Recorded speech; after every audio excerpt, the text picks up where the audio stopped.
This episode of Tales from the Backlog is brought to you by the patrons of The Tube. Some very cool people like Chris Nelson, the Top 3 Podcast Crew, Zulgeek, Colby Moyer, Eric Guess, Rick Firestone, Jill, Kieran, ZNA, Gilmer, Mikey Tabletop, Cupcake, and many more have all gone to patreon.com/realdavejackson to support the podcast that we got going on here. I appreciate all of you very much, and listeners, you can be just like them if you go to patreon.com/realdavejackson. A couple bucks a month gets you some cool treats and my undying love. On to the show.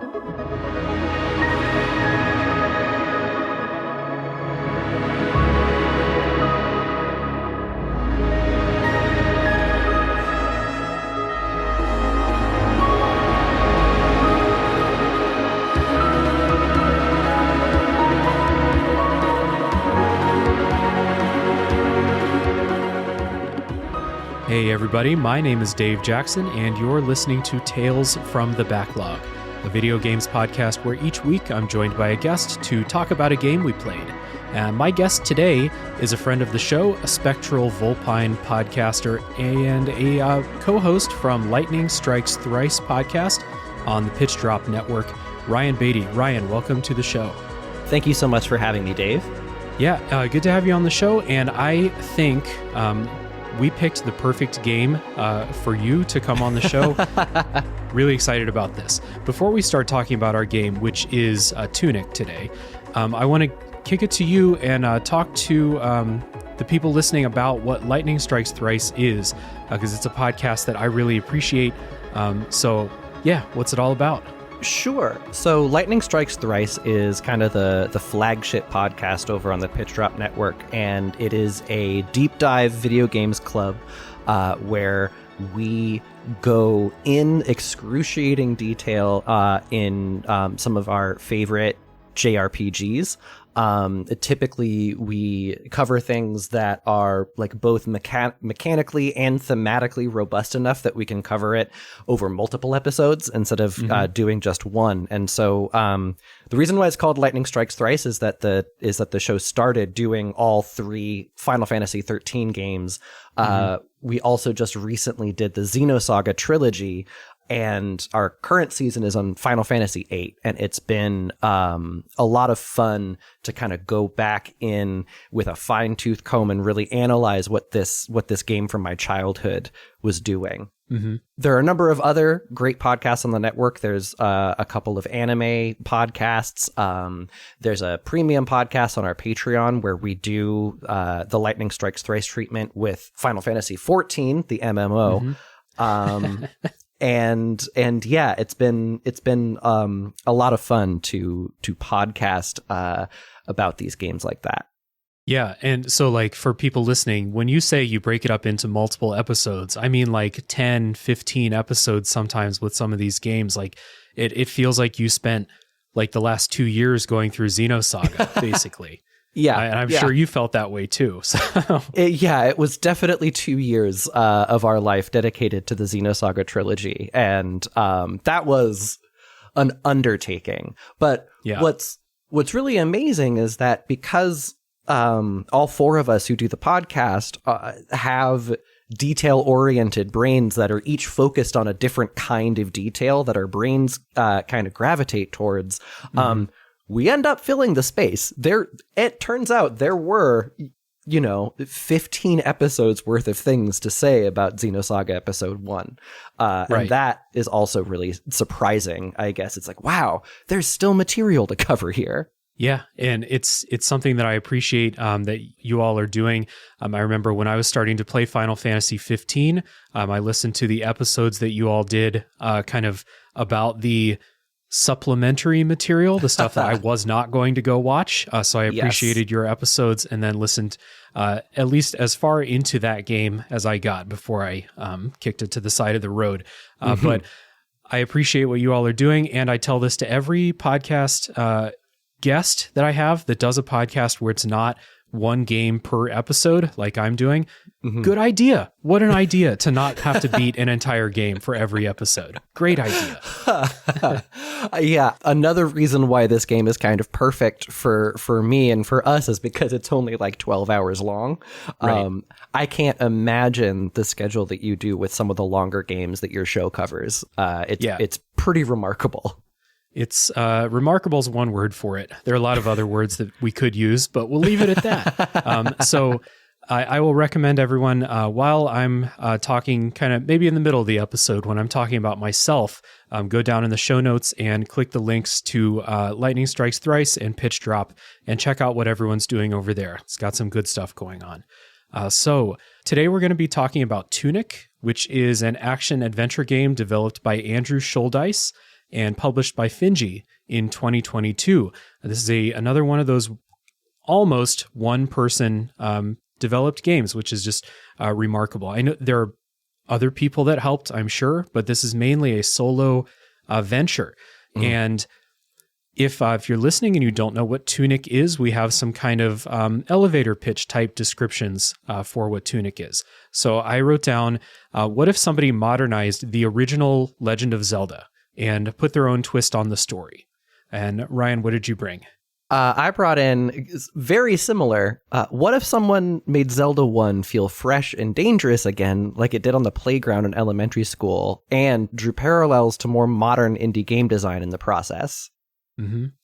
Yeah, so there are already two comparisons to the original Legend of Zelda here, and we're going to get into those a little bit more as we go on. First things first, though, the spoiler policy for this episode. And this is kind of a special one because I break up every episode of Tales from the Backlog into non-spoiler and spoiler sections. This is a game that people say to go in totally blind to. And like they would say, hey, stop listening to Tales from the Backlog right now. And I kind of like disagree with that notion for most games. This one, though, I kind of agree with. We're not going to spoil. Ryan and I have talked about like where we're going to draw the line in this episode. We're not going to spoil things that I think are cool discoveries, and of course not, big reveals and stuff like that. But this would not be the most outrageous game to hit pause, go play Tunic. Like Ryan said, it's only 10, 12, 15 hours long, and then come back because this is primarily a game about discovery. This podcast will always be here for you if you want to stop and play the game. That being said, we're going to do our best not to spoil any of those discoveries, like we said. So getting into talking about Tunic. Starting out every episode by talking about our histories with the game, what made us want to play it, when we first played it, etc., etc. So Ryan, I'll kick to you first. Guest always goes first. Why Tunic? Sure. Well, I really, really enjoy a game that requires some upfront commitment, I guess, on the part of the player. When a game asks you, like, hey, there's a lot of pleasure here, but you're gonna feel a little bit overwhelmed or frustrated or something along those lines in order to get to that pleasure. That often appeals to me. Now, the juice has to be worth the squeeze. I don't like, difficulty and obfuscation for the sake of it. But the word of mouth around this game was that it was very mysterious. People were talking about it like it was a deconstruction of certain kinds of video games, and like a lot of, very loving nods to the more obscure parts of like old NES style video game adventures. And through all of that word of mouth, I started kind of getting more and more and more excited about the game. And then when Dave, you and I, we know each other through a video game chat room, a Slack. Right. And funnily enough, the more divisive it got, the more people started getting frustrated with some of the bosses. The more people kind of started to throw up their hands when their progress was blocked. The more I was like, oh, this game is, I should figure this out. I should try this. And yeah, I think that was mostly it. What about you? Yeah. So it was one of those games for me where I saw like the art style. I don't know if it was in, a Game Awards trailer or a Nintendo Indie Direct, or where I first saw it. Maybe it was just a YouTube video, but I saw like the art style, the way the fox looks like a little, he's Link, but a fox, and that kind of got my attention. And then kind of like Inscription, it started to get all of these comments where people would be like, you have to play Tunic. And I would be like, okay, what's cool about it? And they're like, I can't tell you. You just have to play it. So those things, that basically works on me. If you're like, you have to play this, but I can't tell you anything or I'll ruin it for you. Like, I'm like, okay, I'll play that. Sure. So I managed to avoid most spoilers on it, although I did have to wait. This came out in 2022. It feels like it came out years ago now. But I did have to wait until basically like November, early December to play it when I finally got a PC and got on Game Pass. But Ryan, this game was exactly like when I first started talking to you about like asking you to come on the show and talk about a game. And I was like, did you play Tunic? I feel like this is like exactly the type of game that you would want to play and want to talk about. Because like you said, we have some history like talking about video games together. This is like felt like a quintessential Ryan game. So yes. Yeah, glad to have you on here because I think that we're going to have some good conversation points as we go through our experiences here. So mentioned this before, but want to reiterate, this is not a super long game. My playthrough took me about 12 hours. There was more stuff that I could have done, so I could have played longer, but I don't really anticipate this being longer than 15, 20 hours for most people. Was that kind of lined up with your experience?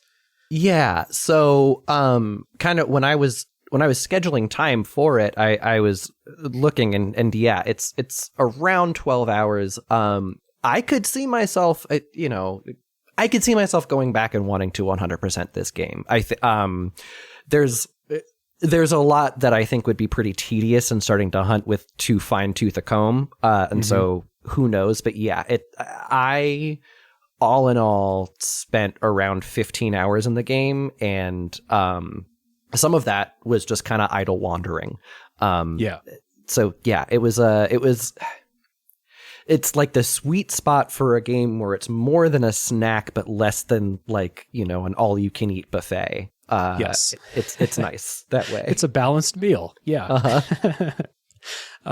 So yeah, this is a good little transition into some quick kind of opening thoughts here about how we feel about Tunic. And I think that this is, number one, a really awesome idea for a game. We'll get into what that idea is as we go. But the kind of recapturing of the memories that people have playing older games with the game manual in hand. All those memories that I have of buying a game, reading the manual on the way home in the car, so that when I got home, I could start playing and know how to do it. This game is capturing that, and I think it's mostly successful. I had a pretty good time with it. I think this game's too difficult, and that kind of gave me some game-created issues. And then this game relies a lot on you as the player to do a little bit of extra work and pay a little bit extra attention and connect some dots by yourself. And I always say that I want video games to trust me more, and I think this game trusted me a bit too much. So there was some frustration that I had in this game that was my fault for just being a little bit thick at times. So this ended up being the game that I really respect. I had a good amount of fun with it. I really wish I could Eternal Sunshine this game out of my brain and try again for the first time, if that makes sense. How about you?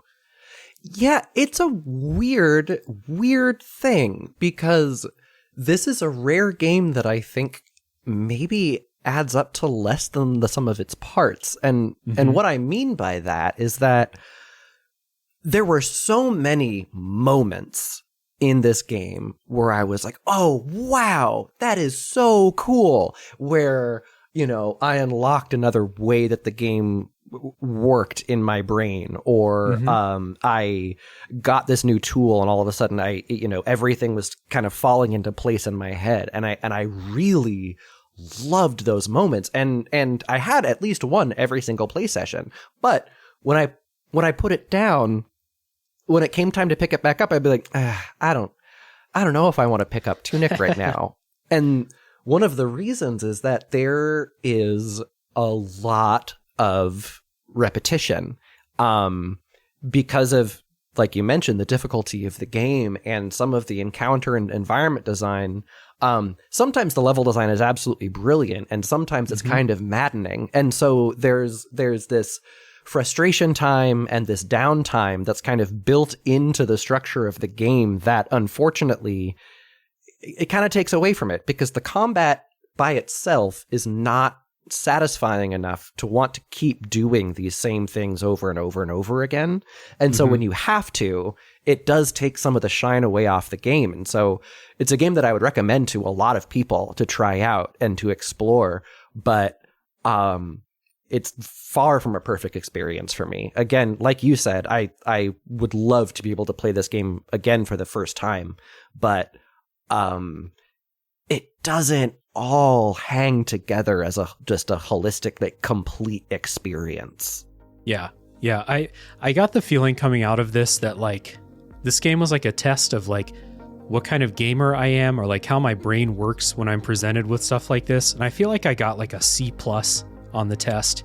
And I would just love to try it again. You know, it's not a game where I would like to play it again for the first time to experience incredible story moments that will make me cry, you know, like the first time. It's just, I feel like I can do better. Like, I just want another chance. I'm not going to get that chance, though. So kind of frustrating. Yeah. So we're going to take a little break. We'll listen to some Tunic music. When we come back, we'll get into the story setup for the game.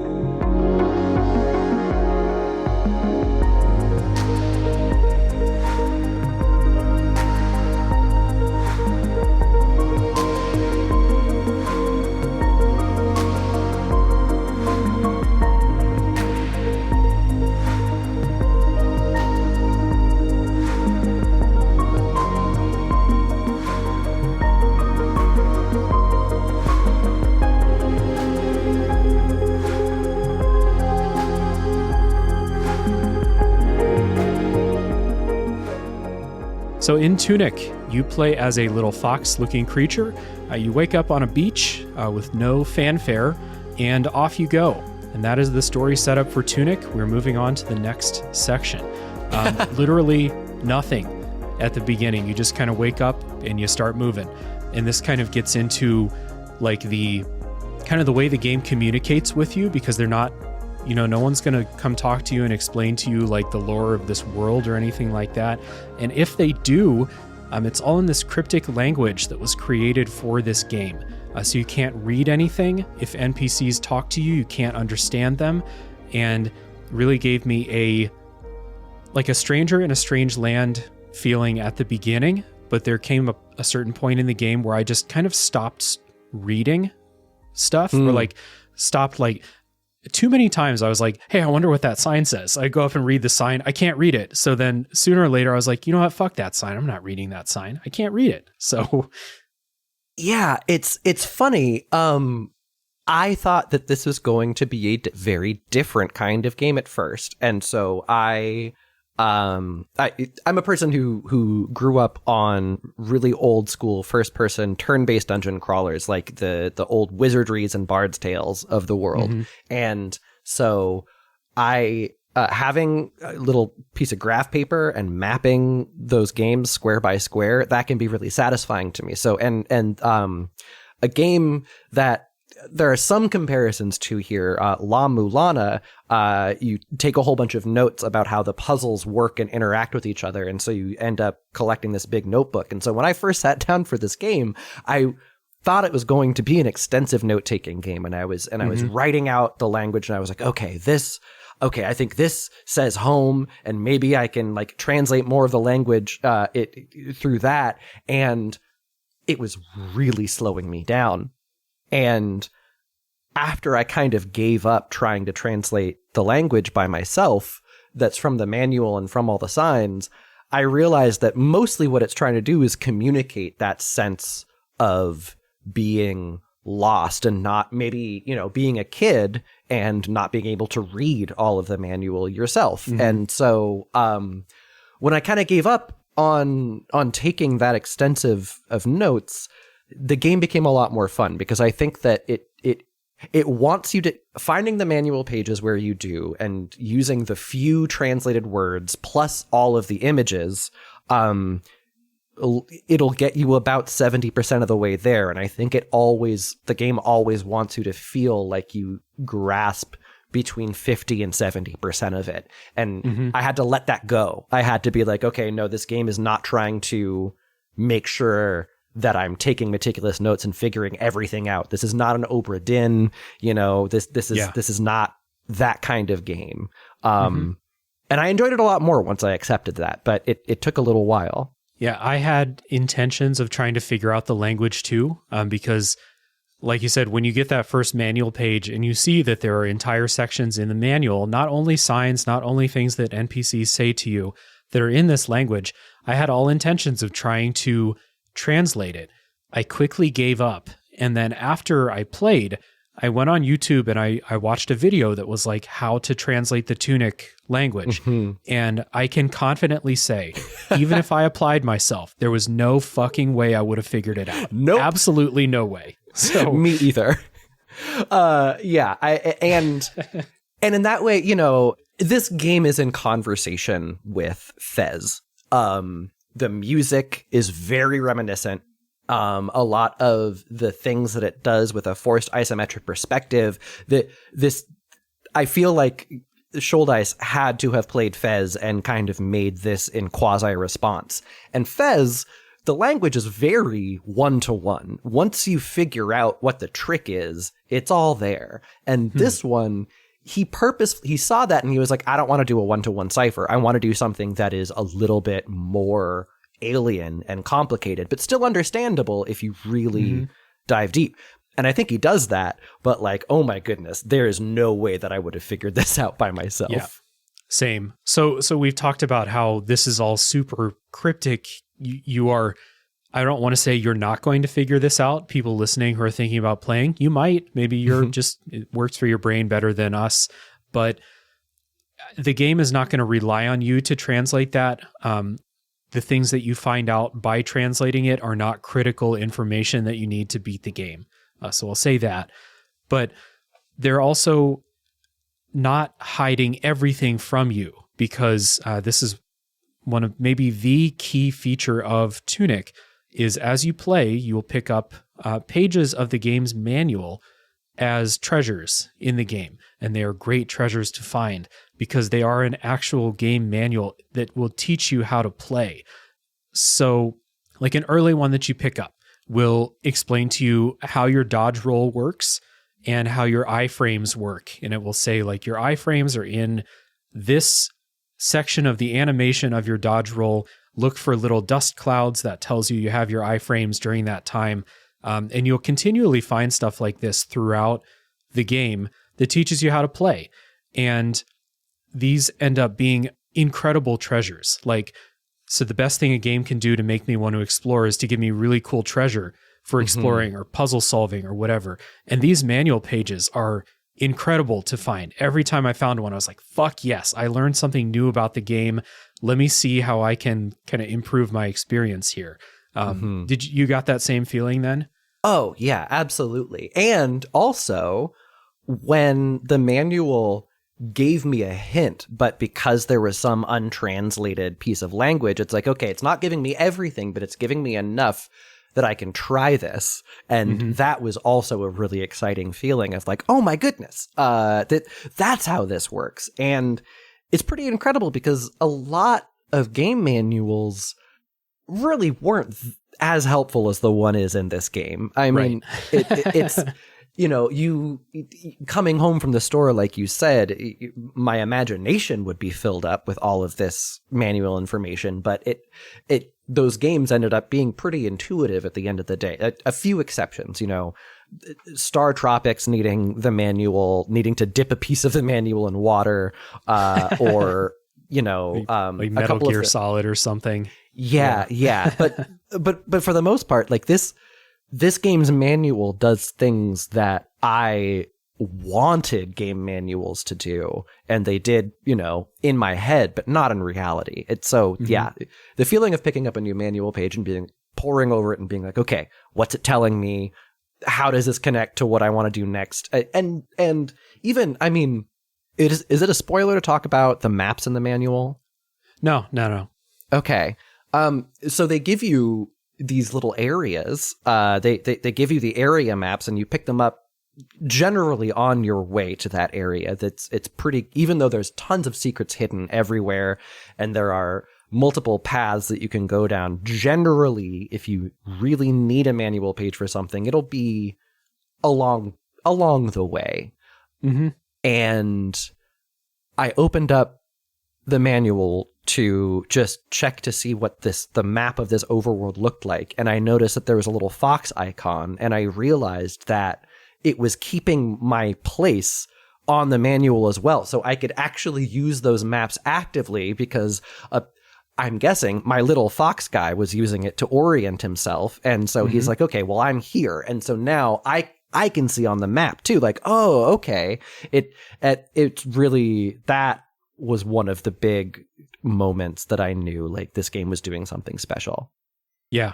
The manual is really an accomplishment. And I guess before getting into like our experience with the manual, I just want to also point out this thing looks beautiful. Like getting a new manual page and looking at it for information was always fun, but it was always fun just to look at it because it's like beautifully illustrated. The layout of it is really awesome. It's like, it would be like the best of like a 30-page Nintendo Power profile on a game, or like a magazine profile. It's really awesome to look at. And like I said at the beginning, like I had some amount of fun with this game. It's not on like my 2022 game of the year list even, but I want this manual. I want to like have it at my house and flip through it. It's just a beautiful kind of artistic work too, I think. Mm-hmm. I agree completely. It's really cool. Yeah. So then the experience then. So this is kind of, we'll get into the gameplay and like combat and stuff like that, but this is kind of like the key thing about this game is finding these manual pages, slowly learning about the world. Maybe you pick up a map, maybe you pick up something that explains a mechanic to you, something that was always there, but you didn't know was there, stuff like that. How was this experience for you? Did this land? About 80% of the time it did. Yeah. Which, yeah, it was really, really cool, and it kept the process of discovery going. Even as I started to kind of feel out the basic structure of the game, there were still surprises because there were still manual pages that I was uncovering. And when it worked, it really worked for me. And when it didn't, it was like, this is kind of annoying. It was really, when it flopped, it's a really deflating feeling. Mm-hmm.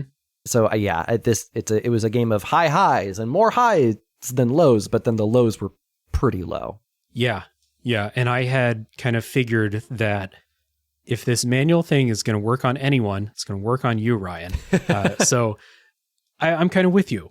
80%, 70% success.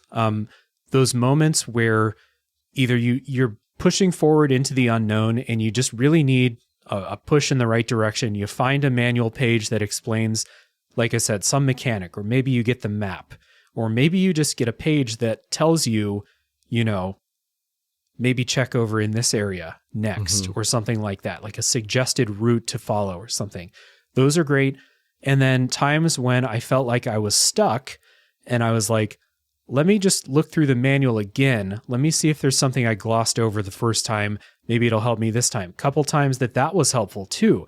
And that's a great moment as well. Like I'll talk about it later. There's an area late in the game that has a pretty harsh environmental hazard.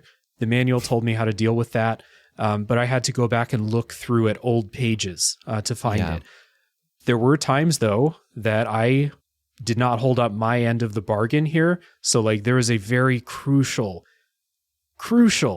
thing in the game. I'm not going to spoil now, but it's very important for a difficult RPG type game. The manual taught me how to do it. I looked at the page. I said, okay, cool. I can't do it right now. so I'll come back to this later. And then I just forgot.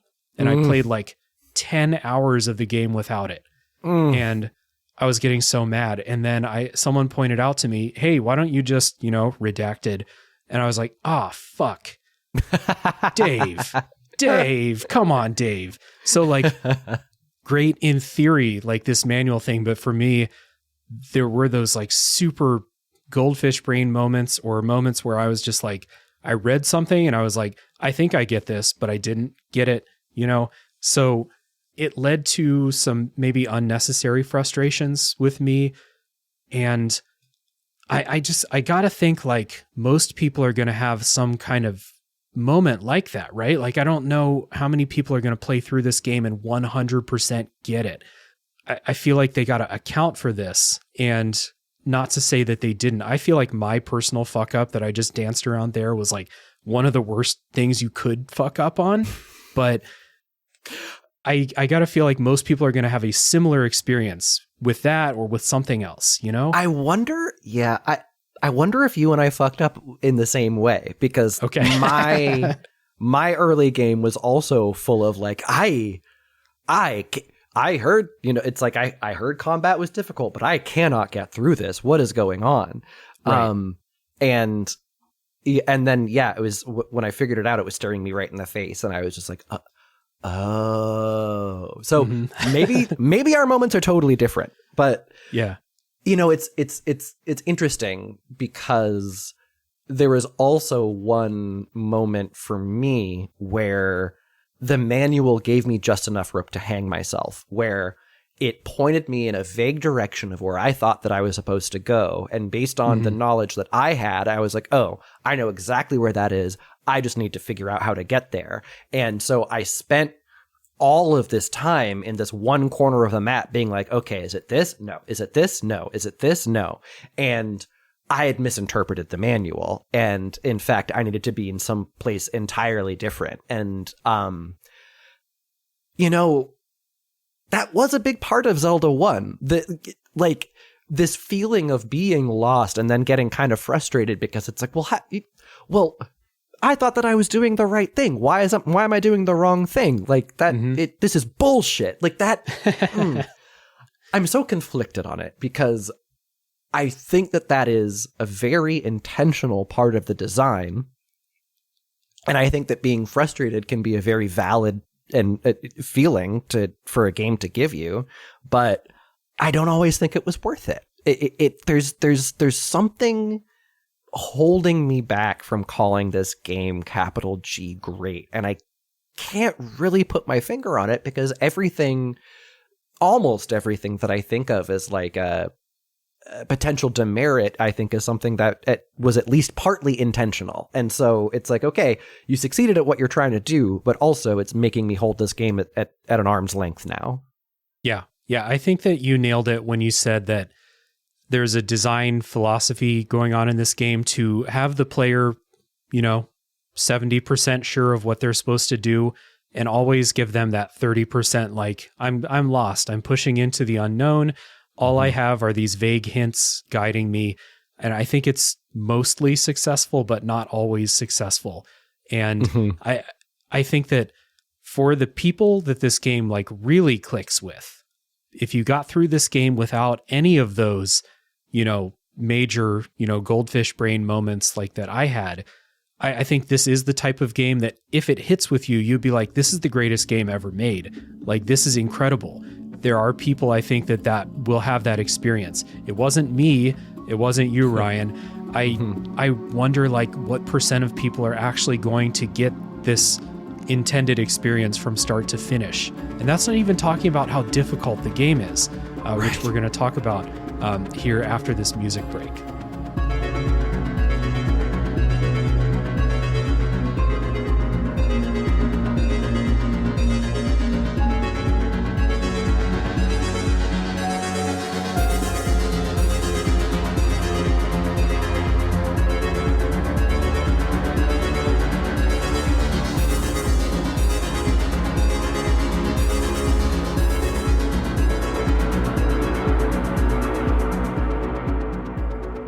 So this game plays very much like an isometric action game, a Zelda game, a Death's Door, if you want to go with a recent game like that.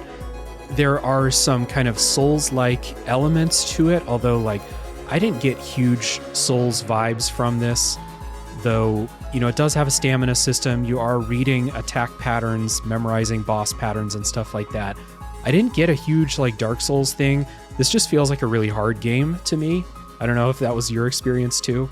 Yeah, it's always tough to kind of to examine Souls influence, because games like this had stamina bars before Dark Souls, and the stamina bar, the like dodge roll with iframes, and the difficult encounters, those are all things that people think of as Dark Soulsy. But honestly, it kind of felt more like a translation of 3D Zelda combat back into 2D, but then they made it hard. The locking on and the looking for an open window, and, you know, dealing with the fact that some of these enemies also, will try to stay away from you or will try to block you or things like that. It reminded me a little bit of Wind Waker and Skyward Sword, but demanding of a lot more rigor, and maybe also not tuned tightly enough to be able to demand the kind of rigor that it does. Yeah, that was a major sticking point with me, is that this game is really hard. I have already mentioned that I did something in the game that made it harder for myself. I acknowledge that. Once I got that sorted out, though, I still think this game's too hard. Mm-hmm. And it really comes down to the amount of damage that you can take versus the amount of health that bosses have, especially bosses. The amount of field encounters, like when you're just going through levels and there are like 17 enemies that all rush at you at the same time. And unlike a Souls-like or something like that, they will not give up if you run away. They will pursue you across the entire map if they can. So that was a sticking point with me. Luckily, I played this after the reduced difficulty was patched in. Did you play it on the with the reduced, or was it before that was an option? It was standard. I played on the standard difficulty. Okay. And I will say that I had a lot more trouble with the regular encounters than I did with the boss encounters in the first half of the game. And then in the second half of the game, most of the regular encounters it ended up starting to be trivialized once you have enough tools, and the boss encounters just kind of become hateful. Yes. I remember, people were talking about the bosses, and the first two bosses, I was just like, I died a couple of times, but they were pretty simple. I got them, and it was like being swarmed by 7 enemies that do not give up. They don't have a tether. They just, like you said, they just keep following you. That was way harder. And then once that balance shifted,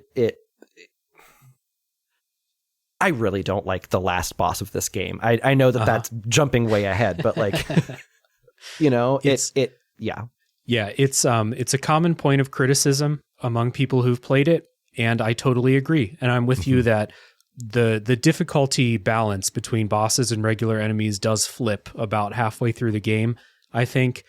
And I was just glad I was playing on that reduced difficulty. So if you're listening, all the reduced difficulty does is have the damage you can take. It does not affect how much damage you do, how much HP the enemies have. It's just you have double defense. That's it. And I thought that was a much better balance. Still not right, in my opinion, but better. There are also some other toggles you can switch on, but they're like God mode things. There's invincibility, and there is an infinite stamina toggle that you can switch on. I used the invincibility for the final boss because I was at the point where I was like, this fucking sucks. I'm not having fun. I just want this to be over. So I used that. And it reminded me of something that I saw in a no-clip documentary about the making of Death's Door, where that's another very small team that made that game. And they talked about a struggle that they had where they had people play test it, and they were like, what are you doing? This game is impossible. And they realized that since they play it all the time and they're a super small team, they don't have dedicated playtesters that play it all the time. They were like, we didn't realize it's so hard because we're so good at it. And I wonder if that was something that the difficulty could be attributed to in this game too, because that reduced difficulty was patched in 6 months after the game released even. So Interesting. really got me thinking about that, because the default difficulty I think is hateful in this game. Yeah. The difficulty ends up going against a lot of the philosophy of the game, which is about that sense of discovery. And that sense of discovery grinds to a complete halt once you have to do the same run 13 times in a row. And it's like, okay, I'm not getting you any new pages. I'm not seeing any new areas. I'm not opening up any new shortcuts. I'm just banging my head against this. And also, I can't even sprint past it because I don't know where the next screen transition is going to be, which is the only thing that stops the enemies from following you. So yeah, I agree. I think the default difficulty is pretty hateful and cruel. And that being said, I'm not sure if I would have bumped it down to easy. It's just not the kind of person I am. And that I see a default difficulty and I go, oh, this is the game that the developer wanted me to play. Right. Therefore, I need to do that. And that's not, I don't think that way is more correct or anything. That's just my own personal preference. Yeah, 100%. The other thing that I think makes this difficulty subtractive from the game is that I don't think the combat is bad, but it's very, very simple. You have a 3-hit sword combo. You have a dodge roll. You can block. You have a parry. The parry timing I found to be impossible to get a hold of. So parry was not part of my vocabulary in this game. And it's all governed by stamina, or the amount of times you can dodge, I'll say. But if you run out of stamina, then you are a sitting duck, basically.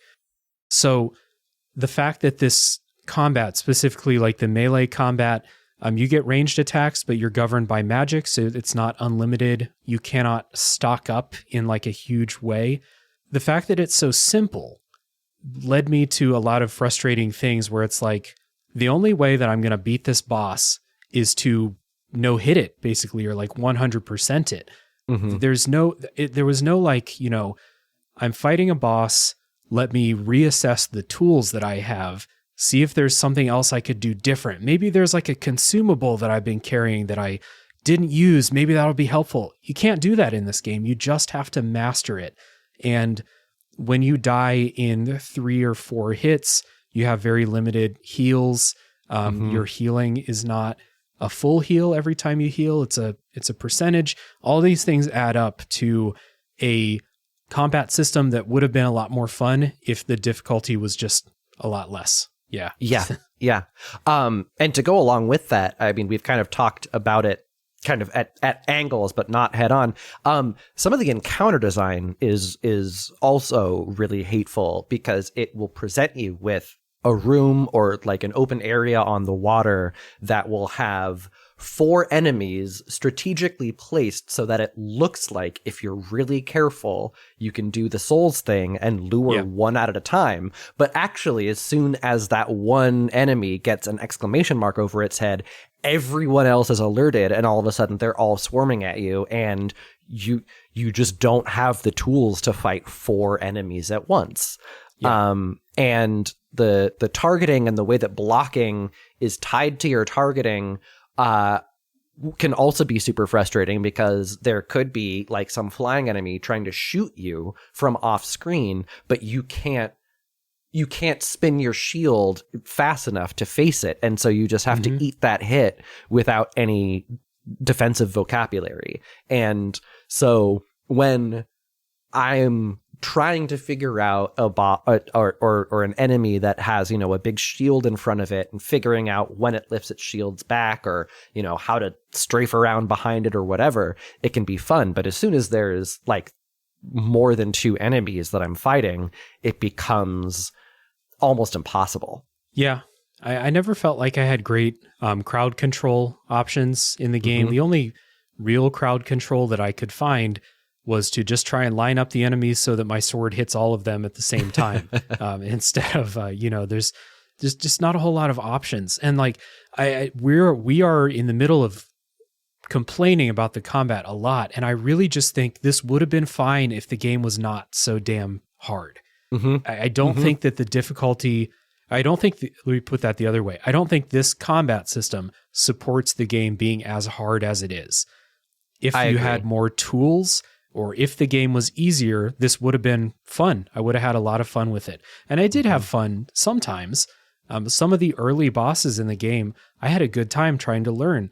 Even though I was handicapping myself without realizing it, I had a good time with them. And then it got to be too much. And there's some other mechanics I'll talk about later that I don't want to spoil, but I think are punitive and hateful. It's just kind of mind-boggling how this all shook out, how it was all balanced out. Yeah. I think that the item economy also contributes to that, in that there are several shops around where you can buy consumables, but the vast majority of your consumables are in treasure chests, and once those treasure chests are opened, that's it. And so sometimes this game has the Sekiro problem of these consumables feeling too valuable to experiment with, especially because there's other important stuff to buy with your currency. It never felt like the currency collection far outstripped the stuff that I had left to buy. And so I was afraid of, it's like, oh, well, this looks like a new type of bomb. What if I throw it at this guy? Oh, well, then I only have 2 left, and I don't know when the next time I'm going to pick another one of these up is. Yeah, this is something that I, like an underrated thing that I think Elden Ring just solved in a super graceful way earlier this year, which is, you know what? You use all those bombs, craft some more. You have unlimited of those items if you find the crafting materials, and you will if you're exploring around. This game doesn't have anything like that. So, like you said, some of those consumables did feel like some of them were too good to use on things that I thought like, yeah, I'm having a hard time, but I'm going to have a harder time after this, so I better not use it here. And then some of them were just like super rare. And like you said, not sure when I'm going to find another one. One thing that I think this game does really well, we've talked about the combat and difficulty. I think exploring in this game is great. I loved coming into a new area and looking for treasure, looking for treats everywhere. There's lots of hidden stuff. There's, I think there's even, if I remember right, there's like illusory walls in the game, or there are places that, because it's an isometric perspective, they were there, they're open. It's just the camera's not showing you that you can walk in there. So I felt rewarded a lot of times for like poking and prodding in corners and stuff. And that's a great feeling. And you always find something great. You'll find a manual page, or you'll find some consumables, or even like more valuable things like extra healing charges or something like that. Really fun to explore. I completely agree. It's, I think, the most unqualified success of this game is how much fun it is to poke at the corners, and it does just like the level design crowning achievement of, you see a treasure chest on the screen, you can't figure out how you would possibly get there, and then 7 minutes later, you're coming at it from the backside, and you go behind some perspective shifting waterfall or something, and all of a sudden you're there, and you're like, oh my god, I made it! And it's not even that far down the line, and that never stopped being exciting. I never stopped being impressed with how clever the level design was, and how much fun it was to unlock new areas and find treasure chests and just really soak in the atmosphere along the way. It's a fantastic exploration game. Yeah. And the level design is, I thought, pretty consistently really good. There's a couple levels in the game where it's just kind of like you're in this flat kind of open area, but most of the levels I felt like were designed in that way where like paths shoot off from the main path and loop back on places that you couldn't get to earlier, or you open up shortcuts that will help you, like you push forward in that kind of Soulsy type of way. You're running out of healing. You find a shortcut that leads you back to your checkpoint, basically. And those are always great feelings. And one thing I really appreciated in this game is that those shortcuts are not always like just one-way doors that you open up, or like kicking down a rope or something. A lot of times that shortcut was always there. You just didn't know it was there because of the perspective that the game is giving you. And every time I got like a Lucille Bluth seeing Gene Parmesan, like, that's great. Like every time, never got old. Like, really appreciate that. Yeah.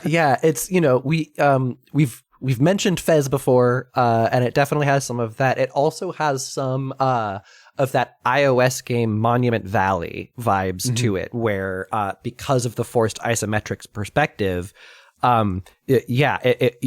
you find yourself going behind something that you didn't realize you could go behind, or going through something that you didn't realize initially that you could go through. And then all of a sudden it's like, oh, hey, I know this place. I'm back here. Oh, yeah. Like you said, this was always here. That is so neat. Yeah. It's like, if you've played Fez, listeners, in Fez, you could rotate the levels and it would open up new paths for you. You can't rotate it in Tunic, but I feel like if you could, it would be very similar. It's just they're designed in that same sort of way, just you can't rotate it. You're going to find out that other path is there by coming at it from another angle, and endlessly really, really good. So like the combat was hit and miss, we'll say. There were times when I was having fun with the combat, and there were times when I really hated it. But going through the levels, exploring, finding shortcuts, finding treasure, even doing the puzzles, like the puzzles are fine in this game. I had Zelda fun doing Zelda type puzzles. You know what I mean? Like if you're into that, this game has it. I would say that a lot of my time playing the game, I was having fun because of how good it is, how good the feeling is to explore. It's just really, when you hit a difficulty wall in this game, it is a brick fucking wall in my experience. Yeah, absolutely. So yeah, like to kind of wrap up gameplay here, it feels like we complained more than we praised, but because my complaints were so crucial to the experience, I felt like I had less fun than I could have, but there is a lot of fun to be had here. Like I don't want people to come out of this thinking like Dave hated the entire time he was playing it because it was hard. I really enjoyed exploring the levels. Difficulty, we talked about that. It was a real thing. And also in defense of this game, because I do still really like it as much as we've harped on the difficulty. A lot of the stuff that I would want to praise ends up getting into spoiler territory, because it's tough in the generalities section when this game is a collection of moments that made me go like, oh shit, yeah. It's tough when we're avoiding spoilers in this section to explain exactly what parts of this game were so magical. But yes. I think that if I were to give my most charitable and enthusiastic reading of why this game is still worth playing, it's because it recaptures that feeling of early Zelda where each new discovery opened up a whole new world of possibilities. And it made a game formula like Zelda feel fresh and dangerous again.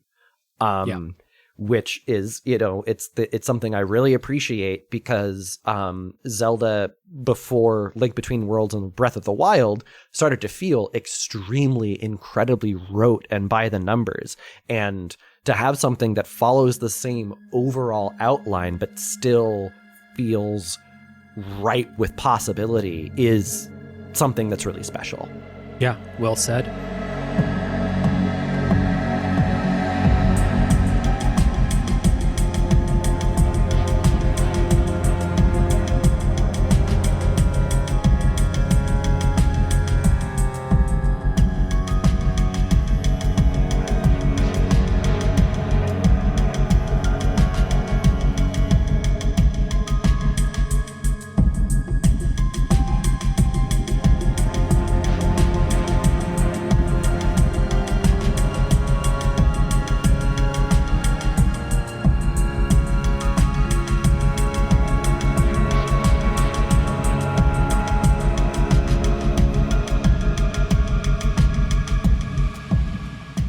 couple other points to praise in Tunic. I think number one, the way the game looks is it's a beautiful game. It's when I first saw it, I thought I want to play this on Switch. This feels like a game where I want to like play in bed and cozy up and play.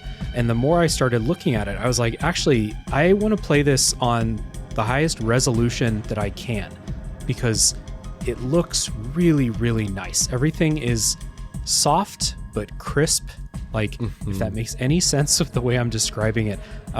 It's really good looking game, very colorful. I like the contrast between like the soft kind of Hyrule Field type of color scheme, but then all these bright neons around the world and stuff. I talked about the manual before, that everything about this looks awesome, I think. Yeah, I agree. I also want to pay special attention to not just the major animations, but the micro animations. The main character, the fox that you play, his animation is so bouncy. Every step he takes, his little tail bounces up and down a little bit. It's extremely expressive. And also everything feels really physical. For as soft as the edges are, it's a very tactile game. I feel like I can reach out and touch it and know how it feels. And another actual visual touchstone, which might, if you look at these two games side by side, you might be like, Ryan, what the fuck are you talking about? But some of the ways that it repurposes mythical video game imagery and, kind of like ancient machinery mixed with nature and stuff like that reminded me of the game Super Brothers Sword and Sorcery.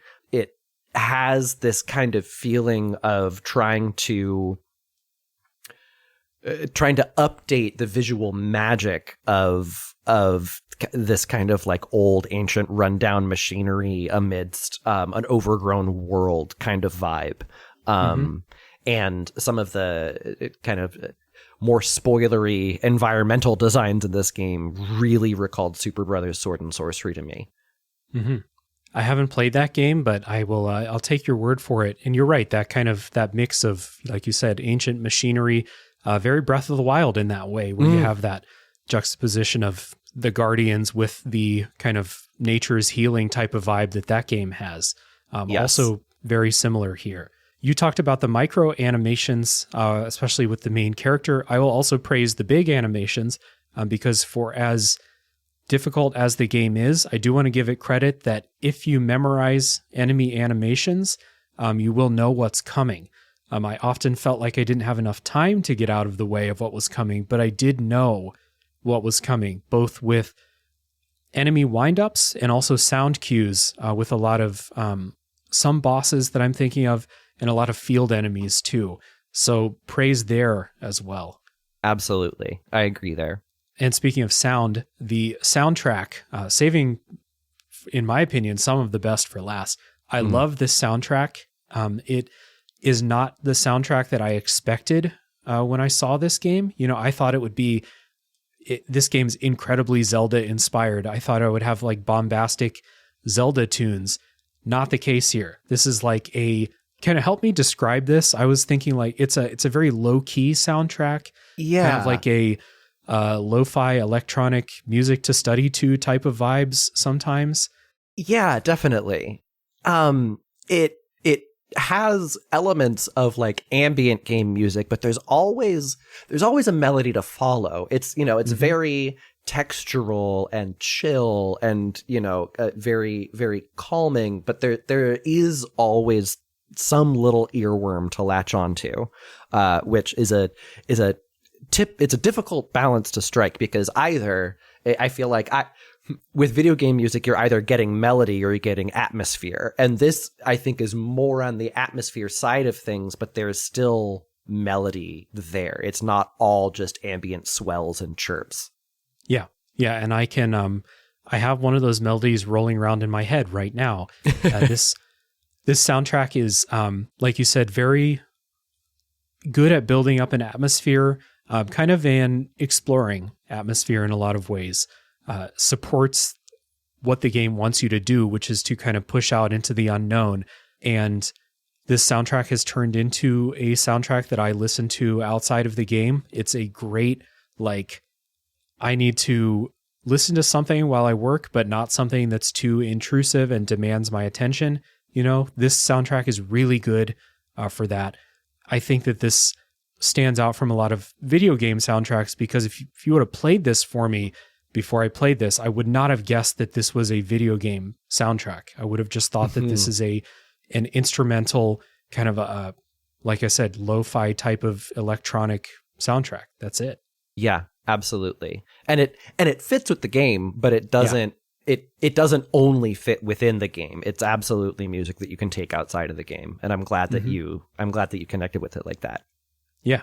I love it when that happens. I don't want to say it's like the only test for a video game soundtrack, but it is a test that I will come out of the game with a certain mood where I want to put that soundtrack on and listen to it. So love the soundtrack. By the time, people listening, you've heard it at this point in the episode, unless you've been skipping the music breaks, in which case, shame on you.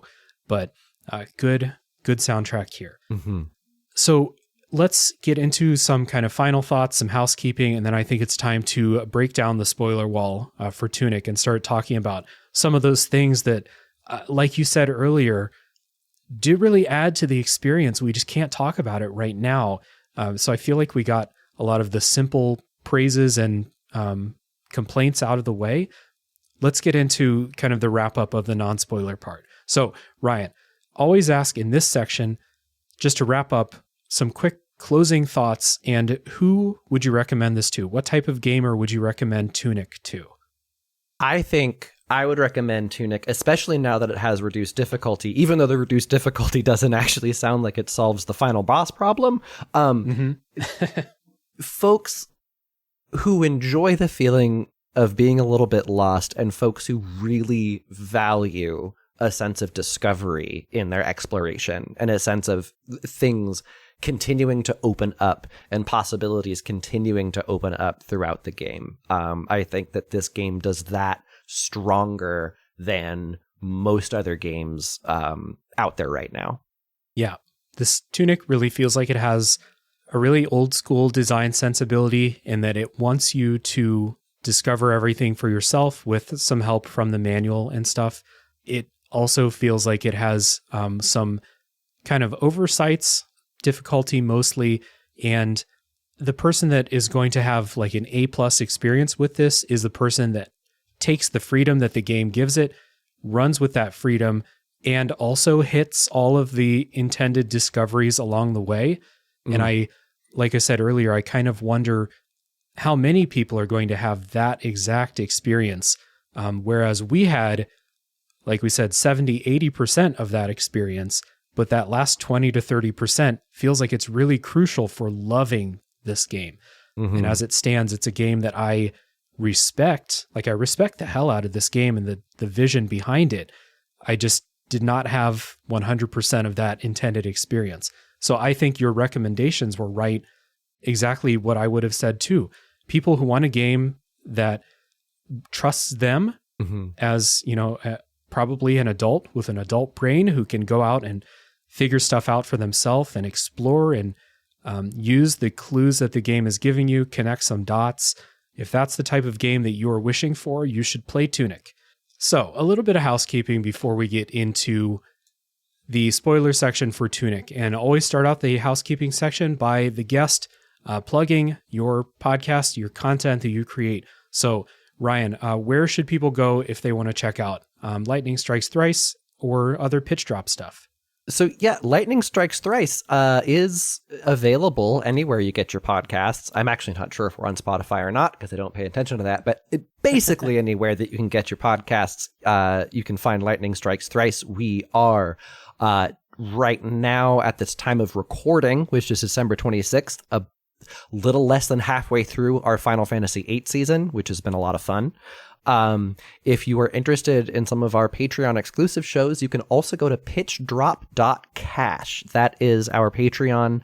For as little as $1 a month, you get an extra show. For as little as $5 a month, you get like 3 of them. There's a lot of really great stuff on the network. There's a lot of just like really, really fun stuff. So go there, check us out.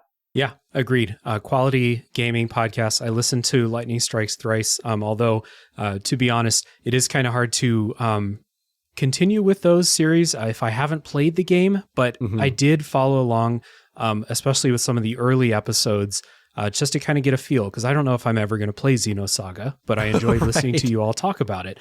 And again, you all did the Lord's work watching the Final Fantasy 15 movies and all of those things. So it is a perfect podcast companion for your playthrough of these JRPGs, especially ones that have a lot of meat on the bone, a lot of content, themes and things like that to talk about. So a recommendation for everyone to check it out. And while I'm talking about Tales from the Backlog stuff in the coming minute or so, go down in the show notes, click the links for Lightning Strikes Thrice and Pitch Drop, and it will take you there. So thank you so much. Yeah. For Tales from the Backlog, best ways to support our regular podcast things like leaving a rating and review. Your podcast platform allows that. I would really appreciate that. That helps out podcasts a ton. Spreading the word, joining the Discord server for the Tube. I wonder, we'll probably have some people in there talking about their experiences with Tunic this week as we kind of break the wall where people want to talk about it. So the Discord server is a good time. There's a good community there. We would love to have you. The Tube, which is the network for Tales from the Backlog and a Top 3 podcast, also has a Patreon page. If you would like to support that way, that would be great. And I have another show called a Top 3 podcast, where every episode is a Top 3 list, usually not about video games. So if you want to hear me talk about other stuff, that's the place. So Ryan and I are going to take a break. When we come back, it's spoiler time for Tunic.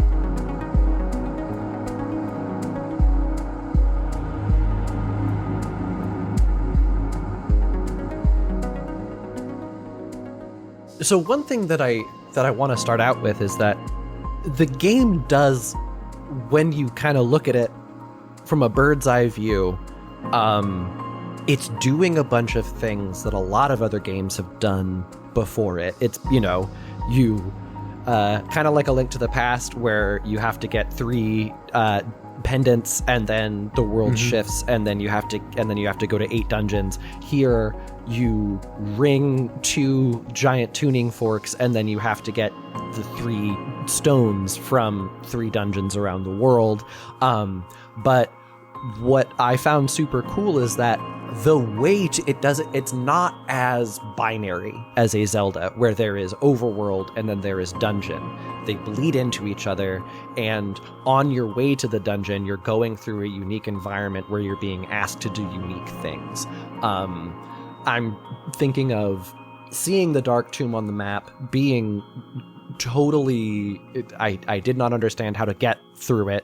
And then seeing the little lantern on the manual page, going down south, thinking that I'm sequence breaking, and finding the lantern that I needed, and being like, oh, okay, now I can go back up through there. And that technically, that Dark Tomb is not a quote-unquote dungeon. You're not getting a pendant, there's not a boss at the end of it, but it is a unique area that has a puzzle, or to figure out how to get through it, and you have to go through it to get to the next major, area. I think that kind of going throughout the whole game, super cool.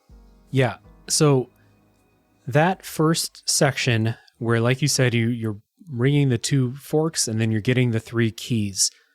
I thought that section was pretty masterful at leading me, but not leading me too much, letting me explore to my own heart's content and kind of stumbling into the desired path, not having any trouble with, like, I didn't have any times in the first, half of the game where I was like, I have no idea where to go. Never happened.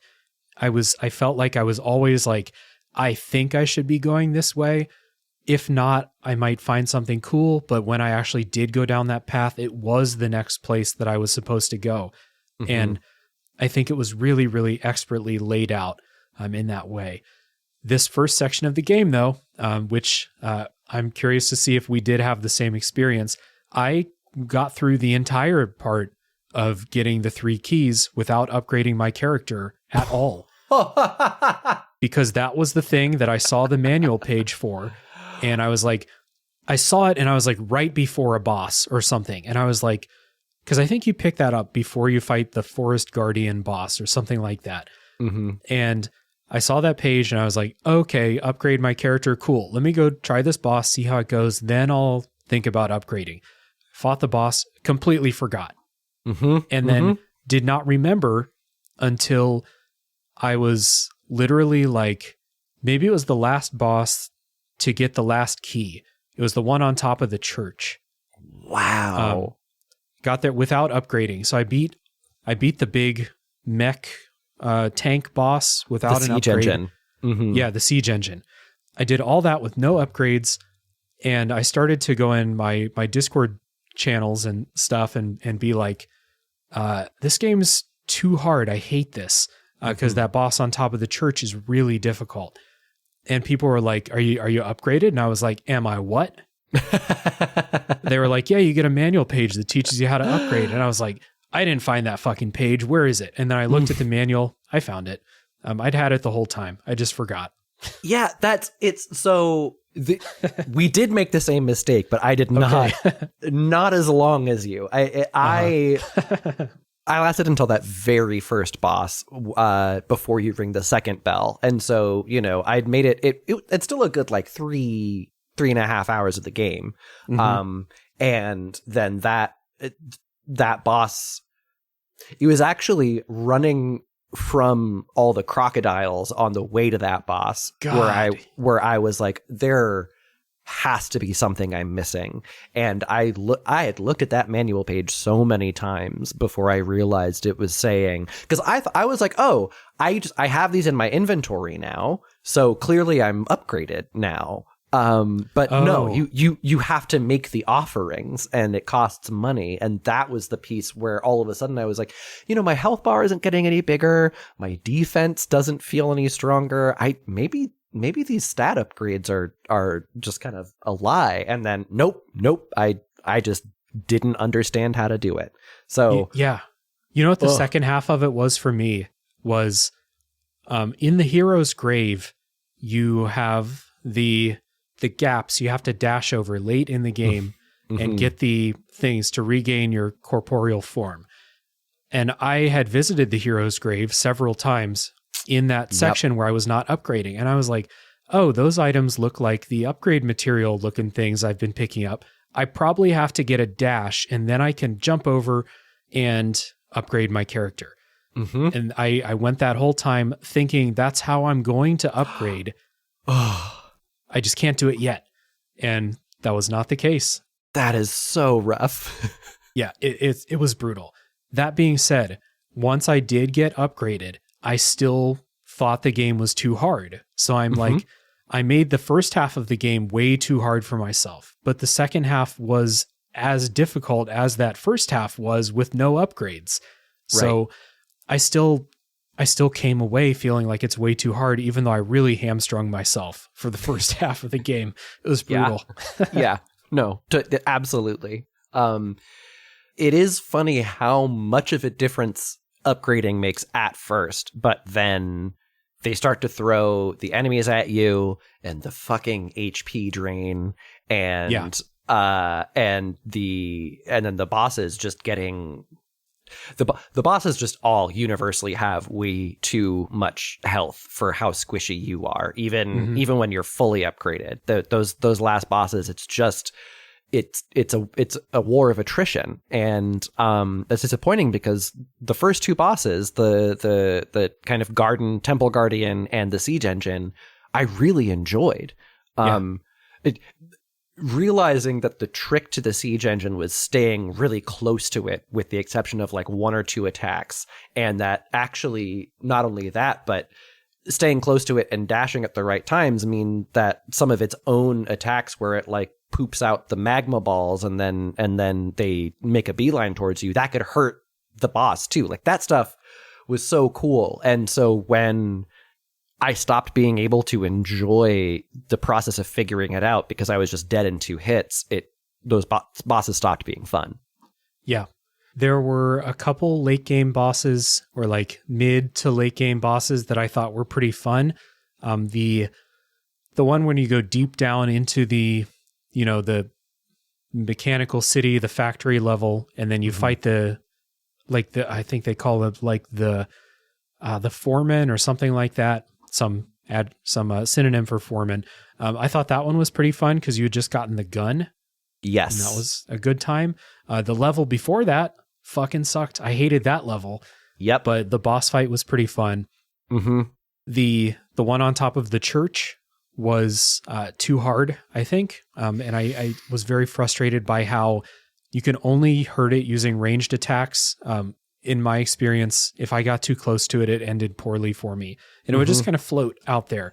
And it would summon ads, which is something I hate in every boss fight that has ads. I can't stand it. You have to kill them to refill your magic so you can hurt the boss. And it was just going on for fucking ever. Yeah. The big sin of that church roof boss is that it takes away a lot of your offensive vocabulary. And when the combat is limited enough as it is in this game, you really want to be able to use all of the tools at your disposal. And when you can only do a couple little things instead, it really sucks the fun out of it. Mm-hmm. We were talking about the manual before. Was there something else about the bosses? No, I think we kind of covered the bosses. I do want to point out the Castlevania 2 mechanic, though, where... So Castlevania 2 very infamously, has a moment where you have to kneel down at a lake for a certain number of seconds, and then a cyclone comes and carries you somewhere else. And the game does a terrible job of explaining it. And when I saw in the manual, hold A for 3 seconds and a cyclone starts forming around you, I was like, oh my God, they're fucking doing it. They're making Castlevania 2 relevant. And then it's a mechanic that you then have to keep using to activate the sarcophagi throughout the game. And so it's not just a one-time thing. And when I saw that and I made that connection and I meditated and that first sarcophagus like lit up and then sank into the ground, it was that, I think, is one of my absolute favorite moments in gaming of 2022, is that they actually made the Castlevania 2 mechanic relevant for an entire game. Yeah. That was something that I'm happy to say that I read the manual. I figured that out. Hell yeah. Yeah, that was one of those moments where I had the intended experience with the game of like, you see those monoliths and you're like, what the fuck is that? Like, they're everywhere. I know I got to do something with them. And then I don't remember if you pick up the manual page or if I just flip back at a page I previously found. Because something we didn't talk about is that you don't always get the manual pages like directly before you're going to come up on the thing they're explaining. Right. Sometimes you do have to go back and look. So when I figured that out, it was one of those great intended experiences with this game. Yeah, really awesome. Another thing that I loved about the manual that I held back in the non-spoiler part is how you had mentioned it with the maps, how your little dude shows up where you are on the map. But there's certain manual pages where once you experiment with an item, you get these masks, right? Well, so once you experiment with the masks, you look back at the manual and someone has written in pen what they do. with symbols and arrows and stuff like that. But still, like, that was another thing. I was like, oh, this is so cool. This is like, I can't write on it because my computer monitor. Right. But if I could, I would be doing this right now. That's awesome. Yes. The ways that the map or that the manual fills in a little bit, and like certain words are revealed and certain things change as you experience the game is absolutely a masterclass. That it's so cool. It's so cool. Mm-hmm. One of those big moments where I really appreciated that was with I think it's the pig looking mask, mm-hmm. like the miner's mask or something, for the level called the Quarry, which you mentioned it before, but it has this HP drain environmental hazard. And I will admit that I tried way too many times to get through that level without putting that mask on, because I just didn't know. And I was like, oh, okay, this is a one-hit kill level. All right, well, challenge accepted. And you can't, because there's a section of it you just can't get through without the mask. But then I was like, okay, items, what do I have? So I started putting on items. Obviously, if you're not in that, and my dog is just going nuts on a chew toy. With a squeaky toy. Yeah. There's a, like, if you're not wearing that mask next to the HP drain, you're not going to notice what it does. But that's when that like marking in pen really came in handy. Mm-hmm. And once I figured that out, that was another one of those like really awesome, like, this HP drain mechanic kind of sucks. I don't like it, but at least the game taught me how to deal with it in the way the game teaches me how to deal with things. And I figured it out. It's a good feeling. Yes. Again, it's like, I feel like a lot of games that peddle in the kind of things that Tunic is peddling in, that sense of newness, that sense of, oh, this is what they want me to do, stops at a certain point, like 2/3 of the way through the game. And then it's like, okay, I have all of the knowledge that I need. I can just go through the motions and make my way to the end. And it never felt that way in Tunic. And that is really, really cool. What did you think of the story of this game?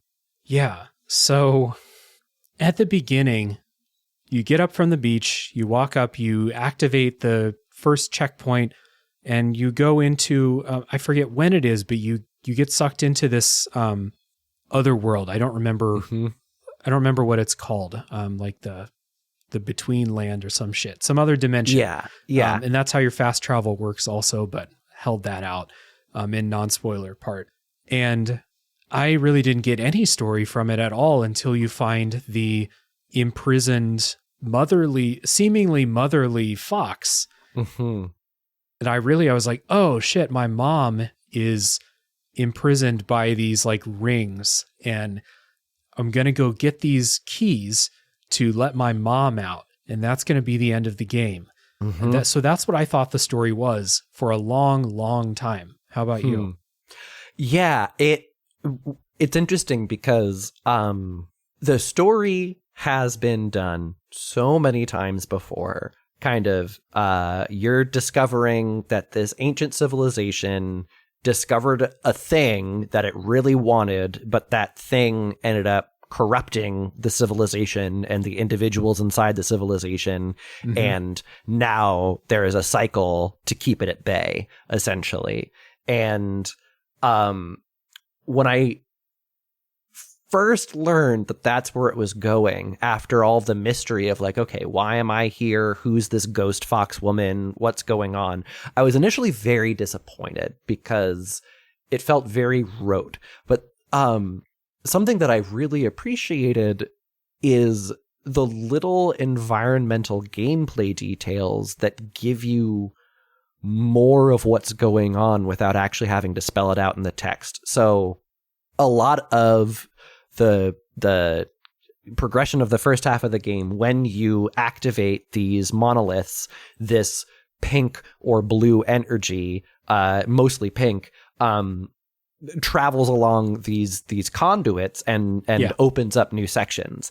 And you get down to the beach down south, and you discover that it's not hard light. It's actually like a liquid substance. And you find that out because there's a leak in one of the conduits and it's dripping this purple energy, and you get near the purple energy and it starts to distort.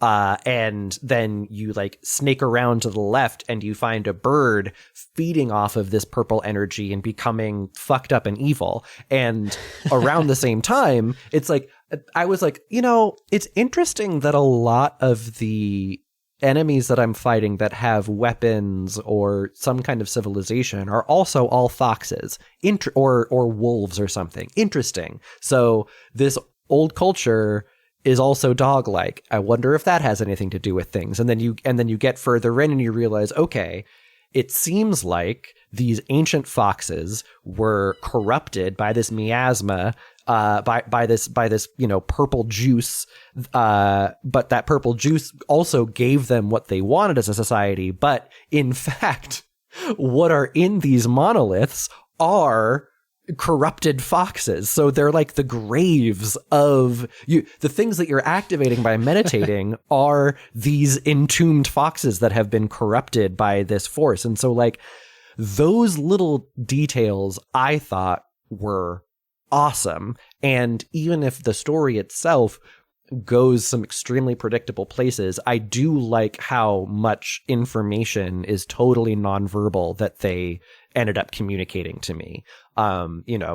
Environmental storytelling to the max. It matters a little less that the story that it's telling is such a repetitive one, because I feel like it kind of knows. The game is a very knowing and loving homage to all of these other games that came before, so it makes sense. But yeah, it's like the story itself, I was kind of like, whatever. But the way that the story was revealed to me, even though I didn't bother translating the language, I thought was very neat. Yeah, that is that's cool. Like, I think along the lines of what you said, if the story that you're telling, just the beat by beat plot of it, is not the most novel, the way that you tell it can elevate it, like you said. That being said, I do not pick up on environmental storytelling in most things that I play, so I missed almost all of that. I had no idea what was happening in the story until I went into that kind of factory level. And then I was like, okay, like they're, because before that you're in the quarry where they're mining this energy basically. Yeah. And I was like, oh, okay, this energy hurts me. It's obviously bad in some way, corrupting in some way. They're taking it. Obviously they want it. I'm not sure what they want it for, but then you get deep down into the factory and you start to see those monoliths being put together. And I was like, oh, that's, I was hoping that wasn't going to be what it was, but yeah, the story for me was really, really taking a back seat. And the story part that I would have kind of connected with is something that I didn't see on my own, because it requires you to 100% the game to see it. So the story that I got was that kind of predictable, tried and true type of story where you beat the final boss and you basically take its place in that prison. Very Hollow Knight, Dark Souls type of ending. And when I saw that, I was like, oh, okay, well, that kind of sucks. Like, but yeah, it's not that I'm like over that type of story. It's just kind of like, that wasn't what I was expecting, but I didn't know what I was expecting because, like I said, I don't pick up on environmental storytelling very well. I remember that those things on the beach, like when you're explaining, you see the wire that's been cut or the conduit that's been cut and all the liquid is spilling out and there's this big, ugly, corrupting pool there. I remember that, but I also remember just being very frustrated by how many enemies were trying to kill me. Yeah. And right next to that one, there was an enemy that did like a hook shot grab attack and would like pull me up onto a higher story, and a bunch of things attack me. Those frog assholes. Oh, yeah, man. And so like in this place that has this environmental storytelling, I'm not saying I would have picked up on it because I probably wouldn't have, but I was so focused on like not getting destroyed by everything around me that I definitely didn't pick up on that stuff. Mm-hmm. That makes a ton of sense. Yeah, that makes a ton of sense. And again, it's very much the game's philosophy of trusting you to get out what you put in, but people are going to have different levels of that. And while I don't think that is the fault of the game, I also don't think it's the fault of the player if they don't pick up on it. It's just one of those things.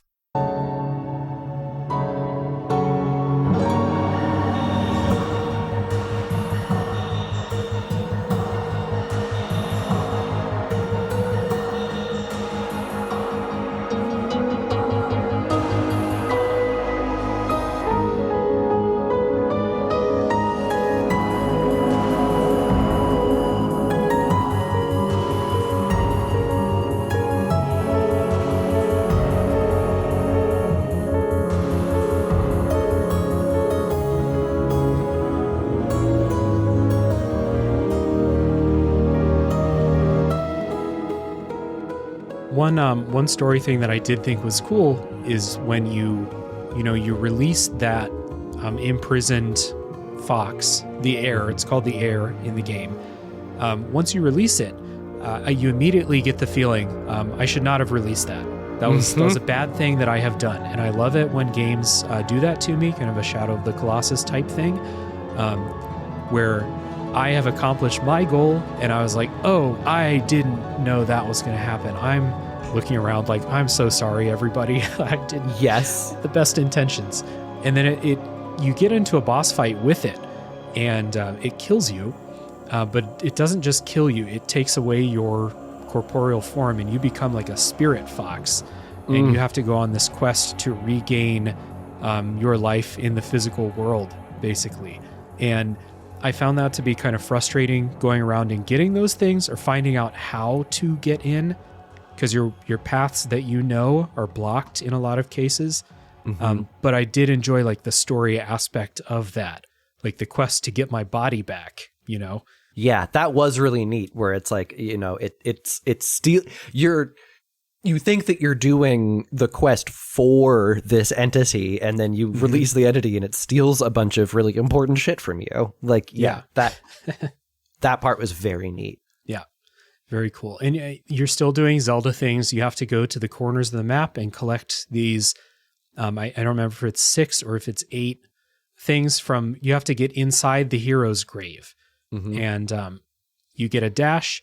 And then you can, like I said earlier, you can go get those items that I thought were the upgrade system. But they're really just to get your stats, and then at the end, your body back, so that you can take on the final boss in the way you see fit. So there are 2 ways to approach the final boss in the game and get the ending. There's a good ending and a very bad ending. The bad ending is what I think that 99% of people who play this game are going to do. Unless you follow a guide for how to get the good ending. And I might just be kind of projecting myself as a gamer onto other people. No, I'm not. So talk about the bad ending first. So this is fighting the final boss. And we already talked about how hard this fight is.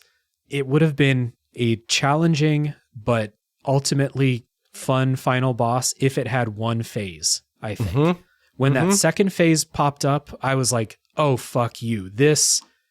No. Yep. I completely agree. It reminded me, and it not in play, but it reminded me of the worst Dr. Wily end bosses in some of the NES Mega Man games, where, okay, I figured this out, I've mastered this whole entire section, and then, oh shit, there's a second phase that's just gonna wreck me instantly for a while, and I have to play the entire first phase over and over and over again if I want to even begin to figure out the second phase. Hateful shit. Absolutely hateful shit. Yep. It's brutal. And it was exactly that experience for me. It was the jubilation of mastering the first phase of the boss. And it took me, 10 tries, which I think is too many for a game with a combat system like this. But I got to the point where I was like, I know this, I can do this. And then I did it. I felt great. And then it got back up for phase 2. And I was like, oh no, this is this sucks. And then phase 2 starts. It has the HP drain mechanic, which for a final boss that is as difficult and as spongy as this one is it's I don't want to say criminal. That sounds a bit harsh or a bit over dramatic on my part, but it sucks. It's a horrible design decision, I think, to make the hardest boss in the game steal your HP, your max HP. Yeah, I totally agree. Did you? Yeah. What? So that's the bad ending, and that's the ending that I got there. Yeah, but like, what about all of these requirements for the good ending? Yeah, but before we get to that, I'll just say for people following along with my playthrough, I tried after the second phase popped up. I probably tried 10 more times, and then I turned on the invincibility, and I was like, "This sucks." I could spend the next 2 or 3 hours, just fighting this and mastering it again, but I don't want to. I want to do something else with my time. So I turned on the invincibility and did it. And then you get that bad ending and you can keep playing. So in order to get the good ending, you need to follow the clues in the journal about the golden path. And late in the game, you start to pick up journal pages that start mentioning the golden path. And the whole game, there has been this door on top of the mountain that you can't open. You know that you have to open it somehow. It would not be there in a game like this if it was not meant to be opened, I don't think. At least that was the feeling I got. So I tried with my own brain and the manual pages that I had to figure out the golden path. I couldn't find it. I found out it was because I was missing a manual page that was in one of those secret doors that are not secret, but just hidden by the camera perspective. That's like the fairy fountain door had the last page to explain it. Brutal. Yeah. And then I looked in a guide. I found that page. I started to follow the instructions because what you need to do is you need to kind of like, you need to do, it's called like a seeking spell. What it does is it just points you in a general direction where these fairies are, and then you have to solve some kind of puzzle, stand in the right place, something to get this fairy to appear and collect it. And you have to do that 20 times. I did it about 3 times, and I was like, this sucks. I'm not having fun doing this. I'm not doing this. Yep. Yeah, absolutely. And this is the most Fez-like I think the game gets, where it gives you a couple of clues, but then the actual solution is so obscure and requires so much work that it really, the golden path is for a certain type of person that is not me. I think I did around the same amount of fairies that you did, and then I was like, I am not doing this 17 more times. There's no fucking way. Especially because, oftentimes the clues for the inputs that you have to make are either hidden in the manual or hidden in the environment, but you're doing D-pad combinations is what you're doing. Right. And that the reward can't be that great. The good ending cannot be worth all of that, because I figured it out after a point where I'd figured everything else in the game out. And so it would just be cleanup. It would just be going around to these 20 different locations and bashing my head against the wall until I figured out the right button combination. I don't need that. That is not going to be fun. Right. And I remember why I stopped, now that we started talking about it, is one of the fairies is in this little house. It's next to the windmill, in like the main kind of central area of the game. And I knew what I was doing. The seeking spell led me into the house. I saw the code on a kind of tapestry in the house. I tried doing it. It's like you follow an arrow basically. So arrow goes down, then right, then left, then up. And that's what you do on the D-pad. And I did it. It didn't work. I tried it again. It didn't work. I looked it up. I swear the answer was what I had been doing. And I got this distinct feeling of either I'm not mentally going to be able to do these by myself. I'm just going to have trouble with this and it's not going to be fun. Or I was messing up my inputs somehow, or they were not registering somehow, and that's not going to be fun. So fuck it. I'm going to watch it on YouTube, which is a great little cheat code to have in your back pocket. Mm-hmm. Yeah, and and that's how I recommend seeing the good ending of the game. I'm a person who did play the Radiance in Hollow Knight to get that good ending. If I am sufficiently motivated, I will do the extra shit, and there's no way that this amount of tedium, because it would be another 4 hours just doing these puzzles essentially, and they're not that clever, at least the ones that I encountered. Right. And not only doing those puzzles, but following a little ball of light as it leads you through the world to the next fairy location. Yeah. Which, I just instantly got the feeling it wasn't going to be fun for any number of reasons. So I hit the YouTube button to see the ending. Mm-hmm.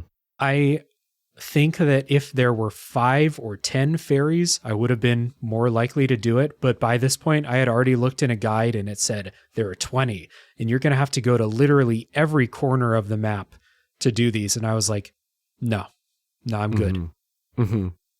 Well, and then what's funny about the good ending is that you don't even have to fight the boss. So the bad ending is the ending that 99% of people are going to get, and it's the one that has the most hateful combat. And then the good ending requires 5 additional hours of total tedium in order to skip the combat.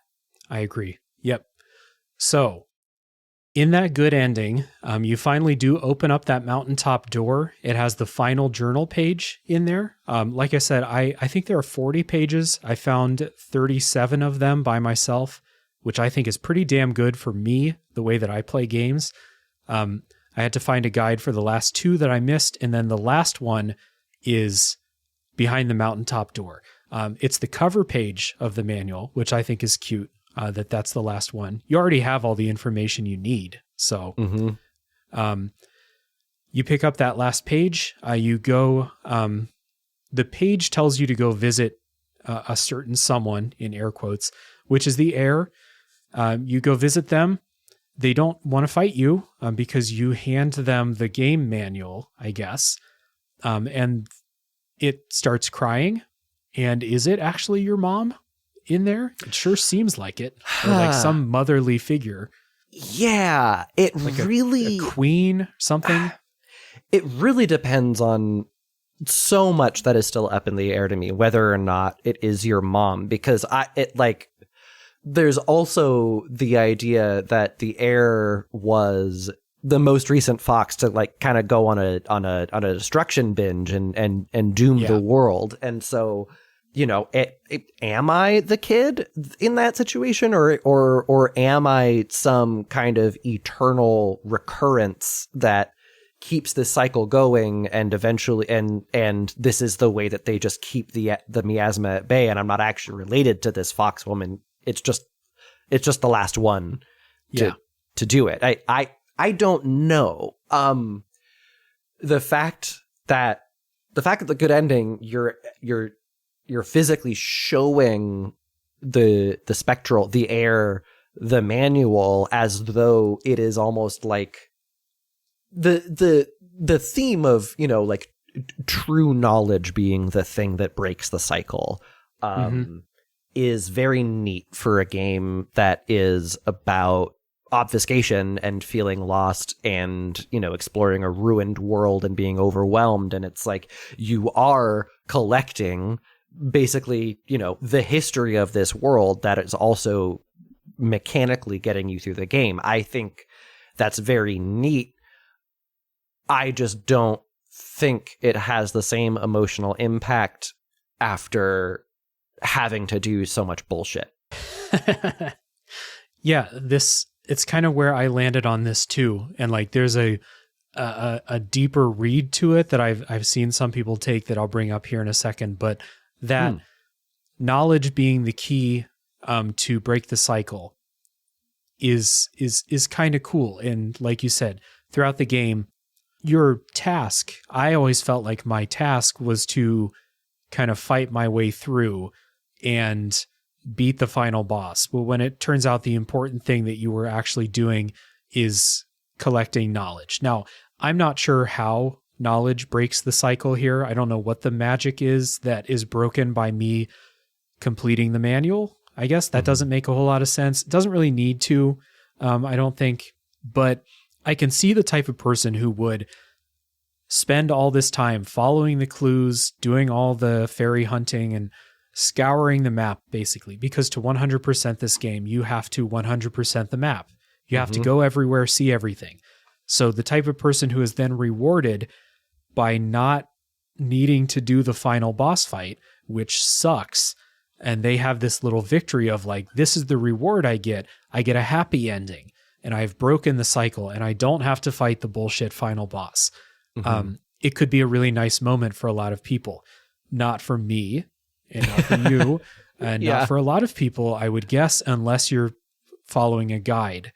The other kind of read that I saw on this is that this is a commentary on gamer behavior in the quest for destruction and violence versus the quest for knowledge and understanding, basically. So if your goal or your drive is to kill your way through the game and kill the final boss, you get the bad ending. Do you wish to seek knowledge and uncover deep truths? Is that what's really driving you? You get the good ending. And I've seen this posited when I was doing, YouTube research, because frankly, I didn't understand what the hell was going on in the story. I needed some YouTube explainers to help me. And this is something that was brought up. So I wanted to know what you think about this in this game in particular, because a lot of games do this, but this game, I'm not sure. Yeah, I really hope it's not that, honestly, because other games did that better, and I don't want this to be the only theme that video games cover, right? Like, I see that you mentioned both Undertale and Spec Ops: The Line here as games that do something similar, and I think that both of those games do that theme in such just way more impactful ways, and also have other things to say about, what that means for a person. It's not just about the violent video game. It's not just about gamer behavior. It's also about how we just inherently dehumanize certain, aspects of the worlds that we're navigating in order to get these little treats, basically. And so, if this game is communicating that, I think it's kind of bullshit. I so prefer this theme of the process of discovery and making these intuitive leaps, and kind of the marriage of research and faith that gets you through the game. I think is a much more salient theme to me of like, this game's not going to hold your hand. Life's not going to hold your hand. There are things that you're just going to kind of have to accept on blind faith. But if you can hold both the continued discovery of knowledge and also the faith that you will get through it, if you can hold both of those things at once, it's more powerful than one or the other. Like that is neat. My fingers are crossed that this is not a holding up a mirror to the gamer kind of game.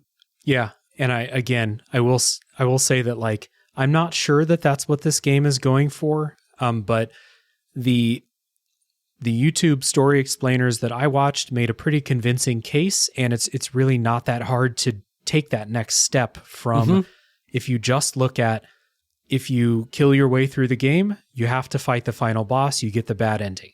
If you follow all the leads, do all the work, seek all the knowledge, you don't have to fight the final boss, you get the happy ending. Not that hard of a leap to make. And I think that if that's the case here, I also think it's a miss, but I mostly think it's a miss because if you play Undertale, if you play Spec Ops: The Line, you're going to get that from the game.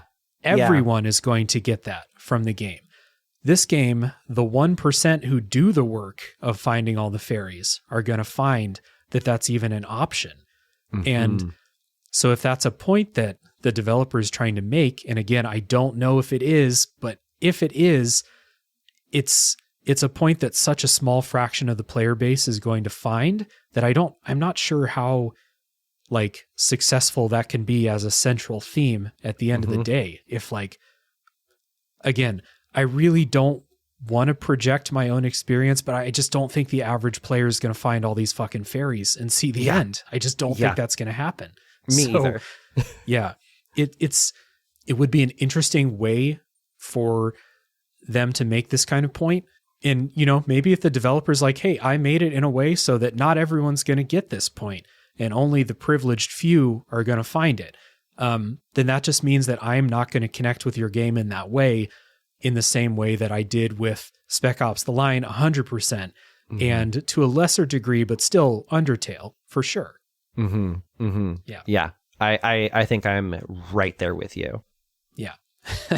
So Tunic, that's it. Anything else about the experience of playing Tunic before we wrap up here?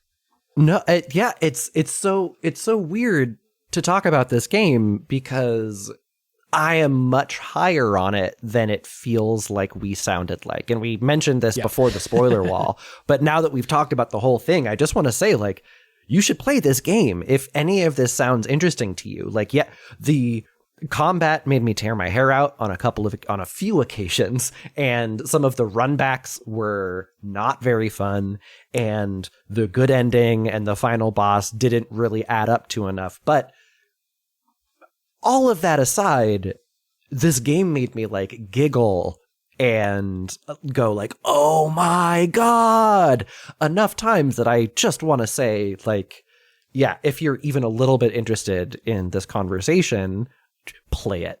Yeah. I said it before the spoiler break, but I respect the hell out of this game. I respect the hell out of the developer for having this vision and executing it to the degree that they did. We've complained, but I still think that this is a good game. And I just love that it took the chance and that it executed as well as it did. Even if it didn't connect with me 100%, I still respect this game. And I hope more people follow these kind of visions for recapturing experiences like this game is so clearly trying to do. It's like how like Shovel Knight and Bloodstained and The Messenger and all those games are trying to recapture a certain feel of the game back in the 8-bit or 16-bit era. This game's trying to recapture the entire experience, the game, the manual, the confusion, the maybe sharing knowledge on the playground, all of that. And I think that it's really commendable that they even tried, and to come out with, again, even if I only got 70 to 80% of the intended experience, I still love what it did. So we just spoiled the entire game for everybody, but if you're listening just because you love to hear me and Ryan talk, go play it. Just see if you can get it. Like, I don't think that spoiling what we spoiled will take away from the discoveries that you can make, because we certainly didn't spoil all the discoveries here. So, yeah. Absolutely. Yeah, completely agreed. Yeah. So, Ryan, thank you so much for coming on the show. This was a perfect game for you and I to talk about. I appreciate you taking a couple hours out of your day to talk about Tunic with me. Thank you so much for having me again. This was an absolute blast. So yeah, super excited that we did this. Yeah, 100%. One more plug for people to check out Lightning Strikes Thrice and other Pitch Drop Network shows down in the show notes. And thank you for listening. Tune in next week for the next game that comes out of Ye Old Backlog. I don't know why I said ye old backlog, but that's the end. Bye, everybody. Bye.